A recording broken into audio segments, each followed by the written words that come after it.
if you refuse this new biometric scan when arriving in 30 European countries, you're going to be denied entry and sent right back home, even if you're an American. For the first time ever, travelers entering or leaving the EU will have their faces and fingerprints recorded. This new entry system, it's called Exit System, known as EES.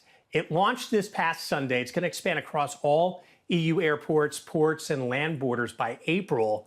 It replaces passport stamps, which really stinks because, Ainsley, I know you and I are kind of classic. We like old-fashioned stuff blended with the new stuff. We love tradition.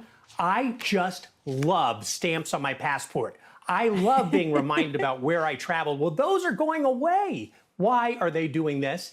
Well, in the name of exactly what you said, greater security, greater control of their borders.